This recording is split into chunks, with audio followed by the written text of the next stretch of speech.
Hi folks, Dave Waring here from FitSmallBusiness.com and today's lesson of the day. In today's video, we're going to begin our series on how to start a successful business with a look at the 5 steps you should take to determine if starting a business is right for you. So let's get started. Step 1. Be honest with yourself about why you want to start a business.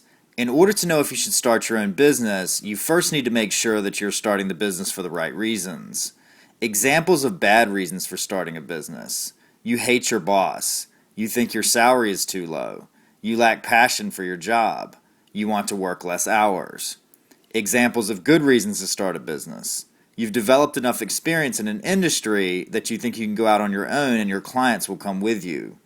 You've identified a problem that your potential customers have and think they will pay you for solving it. You have leadership experience and want to be in charge. You want the challenge. In listing your reasons, keep in mind these examples and their differences. The bad reasons are not reasons you want to start a business, they are things you don't like about your current situation. Step 2. Determine if you have the skills to start your own business. A mistake that many entrepreneurs make is confusing their desire to do a particular type of work with a desire to have their own business. A great example of this are those who start restaurants because they love to cook. While having great food is one of the things that will need to happen for your restaurant to be successful, it is one of many things. If you are not able or do not want to spend time marketing your business, managing your staff, and dealing with the finances of the business, then it doesn't matter how good the food is. Here are the primary skills that you, or you and your partners combined, will need to have at a minimum. The ability to market and sell. The ability to deliver a high-quality product or service to your client. The ability to handle the finances of the business. The ability to manage yourself and others. Step 3. Determine if you have the right mindset to start your own business.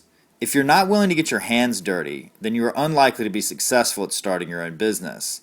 This is especially true when starting out, as new entrepreneurs often hold all roles, from janitor all the way up to CEO. This is still true when starting out with a significant amount of capital that you can use to pay others to do the dirty work for you. In the beginning, if you are unwilling to participate at every level of the company, then you will not understand what makes the company tick and are likely to fail as a result. Lastly, you have to be willing to put in the hours. While Tim Ferriss's book, The 4-Hour Workweek, has sold a ton of copies, I don't know anyone who has found success by working a small amount of hours. The successful entrepreneurs that I know all work their butts off, especially in the beginning. Step 4. Determine if you have the means. How much money you need to invest and how long it takes for a business to become profitable varies widely depending on the type of business. There is one thing that does not vary, however. It always costs more and takes longer to reach profitability than the founder thinks in the beginning. For the initial investment, a good rule of thumb is that you are going to need 2 to 3 times the amount of capital that you estimate in the beginning. As far as earning a living from the business goes, a good rule of thumb for most business types is that you will not be able to pay yourself a salary in the first year.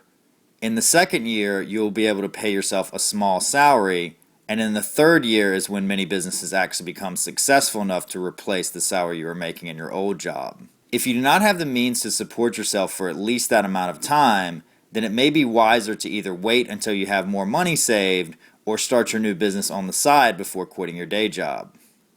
Step 5. Find out if you have the personal support needed. You are likely to have many ups and downs when starting a new business, so you need to make sure that the people you have around you are supportive of the process. If you are married or in a serious relationship, then does your significant other understand what starting your own business means for you and your family? Here's a good list of things to make sure they understand. There is a high failure rate among new businesses. The hours are long. There will be a lot of ups and downs which can affect mood. How much spending will have to be curtailed in the initial years. That's our video for today. If you have any questions or comments, please leave them in the comments section below. Also be sure to watch the next video in this series on how to start a business, where we discuss how to come up with a business idea. For more great advice on how to start and run a successful business, be sure to visit us at FitSmallBusiness.com today. Thanks for watching.